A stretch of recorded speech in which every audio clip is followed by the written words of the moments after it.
right, everyone, welcome back to another video here with Invest for Tomorrow. And in today's video, we're going to jump right into it. We're going to talk about the 5 habits of scalping that can grow your small account to newer levels. Doesn't matter if it's small, no account, mid-size, large account. These 5 habits can always help an investor through their journey at maximizing opportunities. Now, I go more in depth on this information over at the Patreon, but I'm going to summarize it and share with you guys 5 key habits that can make a small account with scalping grow, or any size account. Now, these 5 habits, you may have heard of them before, you may even know about them, but sometimes it's good to be reminded. And if you learn something new out of one of these 5, I hope that you can continue to grow in your journey and apply them in your growth stages of investing. Now, before we jump into it though, I want to share with you guys a key example of how it is to prepare for scalping, right? And this is a live example. This is a stock that I mentioned earlier today in the pre-market as it was falling. And I'm going to share with you guys the 5 habits while also looking at charts. So the first habit is having a strategy, okay? And excuse my handwriting, but a strategy, okay? A strategy is important. Why? Well, a strategy is what tells you where do you see yourself entering, why are you watching the stock, and when are you going to exit. So my strategy daily is a goal of 5 to 10%. Anything beyond 10%, if the charts are permitting it or showing that potential, I ride it. And as soon as I'm above 10%, I am actually getting out wherever it lands. 11, 12, 13, 15. I want to turn unrealized profits into realized, right? So as this stock was falling, that's the first beginning of the strategy, is watching it and trying to see it dip, right? It actually dips, runs up, pulls back down, and then if I didn't catch it in the pre-market and I'm going to catch it after the pre-market and it dipped, what I'm going to be looking for is it going to go any further, or is that the end, right? If that turns out to be the end, I use a perfect strategy that actually limits and has disciplined me to go ahead and limit my losses and maximize the opportunity when I enter, okay? And I make that decision there, and then I ride it up. And like I said, my daily goal, I ride the momentum of 5 to 10%. It did it twice actually. It went up 15% the first time and the second time. So a strategy, guys, super, super important, okay? And this is a perfect live example of what happened today and how the strategy could be applied. Number 2 is key, and it's super important so that strategies can actually work out. And that turns out to be with discipline, guys.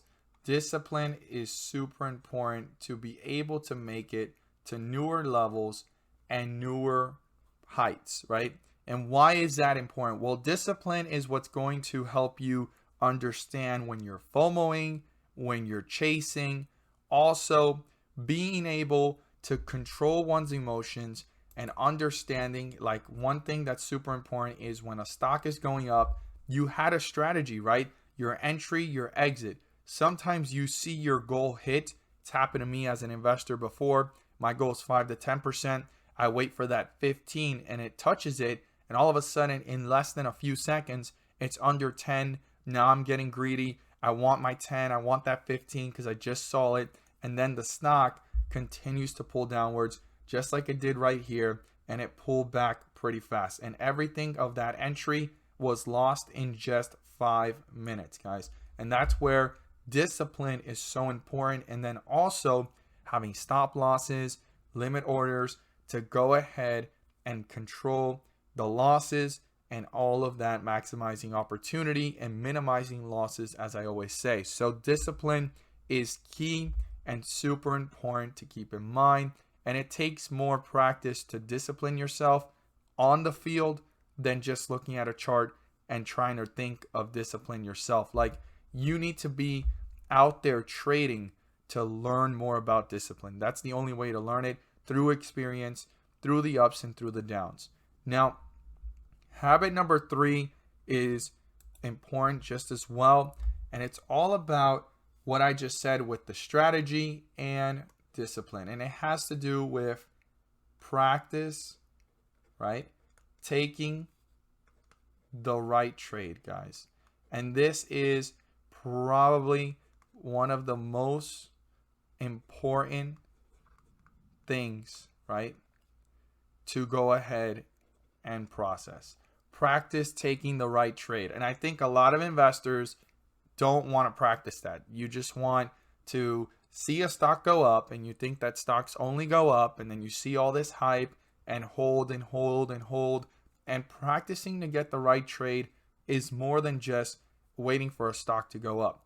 I think one of the most important parts of a trade is not the exit, if not the entry, okay? The exit is the easiest part if you entered correctly, because there are some stocks that wherever you enter, they actually turn out to give you more than enough time to go ahead and make a decision, right? So in this case here, it gave about, if you entered in the pre-market, it gave about 30 minutes to go ahead and watch this ride up to this high. Right here, it gave about 5 minutes, okay? And all that time, you got to be like a hawk looking at the opportunity. So when it pulled back down here, okay, and it actually hit these lows, as an investor, if I'm looking at this chart and I missed the first run, and I didn't want to FOMO, I didn't want to chase, I go ahead and watch here if there's an opportunity. I enter and I put a stop loss. All the volatility in between, which you can see if you catch it at any of these lows, it kind of goes up and down, up and down. It didn't jump up till like almost an hour later. So it's something to be aware of and not FOMO and just get out of the position when it hasn't even maximized the opportunity. Now, if from here to here was more than enough, that's great for any investor. But if you're looking for more, or you feel like there's more opportunity, you could see it there in the chart, it reflected. So it's all about practicing taking the right trade. Look how it did the rest of the day. Okay, any investor that didn't catch it here, that didn't catch it down here and said, oh, well, it might look like it's going higher, and didn't notice there was weakness forming there, because this right here was on a downtrend. This right here made it look like it was trying to come back up. But if you had your charts ready and you were prepared, you knew that it was bound to drop, especially after that large candlestick right there, following another one, and another one. I mean, pure weakness. So important as an investor to be able to practice taking on the right trade. That's why I always encourage everyone over at the Discord, even on the Patreon, to use a simulator, okay? I took 3.5 years practicing using a simulator to understand how to trade and get a grasp of what's out there. So one of the cool things about joining the Discord is you gain access to the stocks I watch daily, and I'm always looking for opportunities that are filled with momentum. I think momentum is very important, and I think it's one of the most difficult things to find in the stock market. But then what we overcomplicate is these 3 things here, guys. A strategy, right? Discipline, and practice taking the right trade. These are the 3 things we overcomplicate, because the most difficult part is finding the opportunity. Now, if the opportunity is right before you, now it's all about having a strategy, entry, exit, everything in between, discipline, knowing when to get out, knowing when to stop yourself from going any lower and losing more capital, which protects your capital. I look at that as a win sometimes. If a stock's falling on me, instead of falling even further, my stop loss goes ahead and executes, and it saves me money, right? For the next opportunity I'm going to take. And practice taking the right trade. I think practice taking the right trade is the one that everyone wants to skip, and you cannot skip it. You cannot skip number 3. This is one of the most important habits, and this one takes time. I took 3.5 years practicing taking on the right trade, and there's never a perfect trade. Every single stock moves very differently and in a very different fashion, depending on the news, depending on the momentum, and so forth. Now, once you got these 3 down, right, the next thing is number 4, habit number 4. And I think this is the one that we all skip as well. And that's called eliminate, right, mistakes. You want to eliminate mistakes. So a lot of times we go back to the same mistakes. And that's just because we're creatures of habit. We're human. We're not perfect. And eliminating mistakes is key, guys. So one of the biggest things as an investor, hypothetically speaking, if I was looking at this chart and I did not catch it at these lows, or I caught it too early as it was running in the pre-market and it fell, one of the biggest mistakes that happens, which is driven by fear, is it went up, right? We wanted more, it pulls back down and we sell in the dip. Then it runs back up. We try to buy it as it's going up because fear of missing out again, and then it dips again and we sell in the dip. That's two losses right there. Buying and selling in the inverse, right? Instead of buying the top, the bottom, we're buying the top and selling the bottom. And then instead of being patient, strategic, looking at the chart and what's going on and trying to buy the dip, quote unquote, no one knows the bottom, but dips are possible to catch, and then putting a stop loss limit order. For example, if somebody caught it here at 420 and it jumps up, they don't sell, pulls back down to 418, that won't actually execute a stop loss limit order, because 5% to 10% of that is anywhere from like 20 to 42 cents downwards from that. Even at this low here, it won't even fully trigger it if you go ahead and put a stop loss limit order of at least 10% or above 5%, right? So it's so important to have that discipline, but eliminate those mistakes and actually try to catch the bottom, not worry. And that's why number 1, number 2, number 3 all come together to help out in number 4, which is eliminating the mistakes, and then also eliminating the mistakes of not getting out when profitable. How many times have you been in a position where you're profitable and you've seen the profits disappear?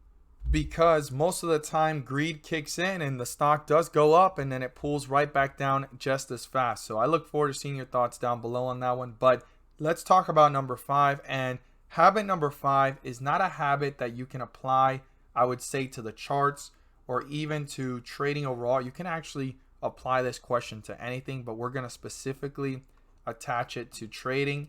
And the question is, know why you trade. Okay, guys? This is more of an affirmation daily to understand what is your goal, to see where it is that you're trying to go, because a lot of investors want to trade for money, right? And it takes money to make money in the stock market, because you have to put money into a position, and that position, if it grows, it can go ahead and make you more money. But a lot of investors skip a step that's important, and I always say it: invest in yourself, right? First, before any stock, any other asset. Your number one asset, guys, is yourself. Okay? I think that's like one of the biggest growth stocks you can ever think of. If you were to look at yourself as a growth stock that has so much potential 5 years from now, 10 years from now, it would be yourself. And everyone skips that. Invest in yourself first, okay? How do you invest in yourself? So if your goal is money, that should be a great goal. That should be a focus if that's how you feel. Some people say, hey, my goal has always been money and I've made more money and look how well I'm doing. But that doesn't work like that for everyone, because a lot of people come into the stock market more money and they actually see less money, or they give up, okay? And that's because they forget to invest in themselves, their number one asset, before trading in the stock market. They don't have a strategy. They don't have the discipline, because it's not that they don't know how to discipline. It's just they're not aware of the discipline that it takes, right? To know how to get in, how to get out. You only learn that actually trading. You don't learn that just watching the charts or watching from the outside. And then practice taking the right trade. This is probably key as well. And then it ties up with eliminating mistakes. You have to see the mistakes that you've learned, because mistakes are a great learning lesson as well. And then it all comes back down to knowing why you trade. And the first thing I would tell you is invest in yourself before even figuring out why you're trying to trade, because it takes money to make money. But once you got these 3 down, these 3 habits down, the byproduct, right?